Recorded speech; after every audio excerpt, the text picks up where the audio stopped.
Hi mga lodi mga guys. So ayan, day off ko pala ngayon na araw. Tapos ayun, day off din ng asawa ko. So ayan, kumain kami ng mang-inasal kasi nagutom na kami. Tapos mamaya maya punta naman kami doon sa palengke, magbili kami ng hipon kasi nga kaarawan niya ngayon, birthday niya ngayon na araw. So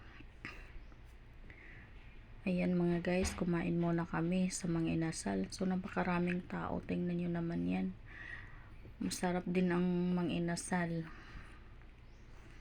So ayan, gutom na gutom talaga ako dyan. Takam na takam talaga ako yan. Sarap talaga ng kain ko dyan.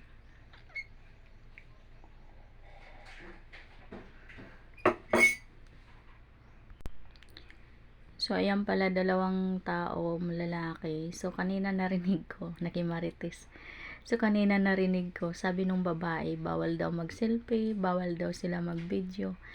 So may ibig sabihin nun, ibig sabihin may something, baka nagdit lang tong dalawang tao. Baka magkabit yata to eh. Kasi bakit bawal mag-selfie at bawal mag-video.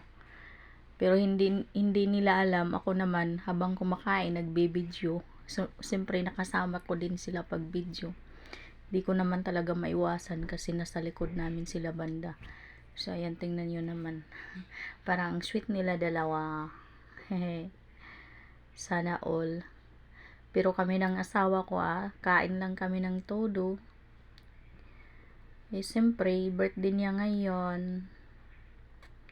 So nakarami na pala ako ng kain. So magdagdag ako ng kalahati dyan. Tapos yung asawa ko naman nakaapat na siya. Ang sarap kasi kumain talaga sa mang-inasal. So ako naman, isa kalahati lang yung kanin ko.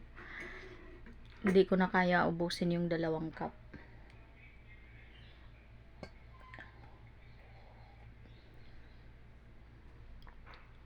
Kaya ang ginawa ko, voice over na lang kasi hindi ako makapagsalita na kasi kain na kain lang talaga ako dyan.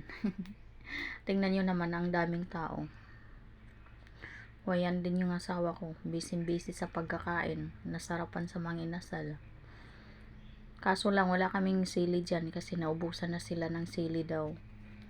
So okay lang, at least malasa naman yung So yung kanin ko pala kaya madilaw, sinahugan ko yan ng pang tawag doon, yung parang mantika siya na may kulay. Kaya ang sarap kumain talaga dyan.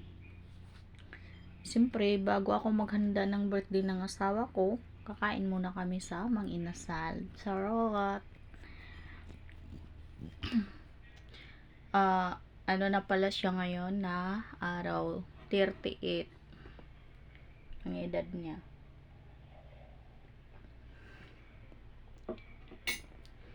Kahit na may mga problema kami, pero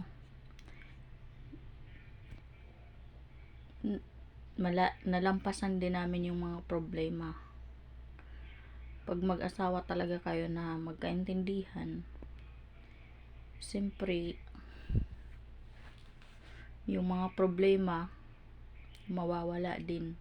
Basta kayo na mag-asawa, magtulungan, pareho may trabaho. Hindi pala kami magkasama ng trabaho niyan. So ako sa Makati din ako nagtatrabaho. So yung asawa ko nasa Pasig. Kaya pagdating ng linggo, uwian kami sa bahay. Pero siyempre pag nagutom, dadaan muna sa kainan. Hindi dadaan sa haha. Charot. Oops. Putik.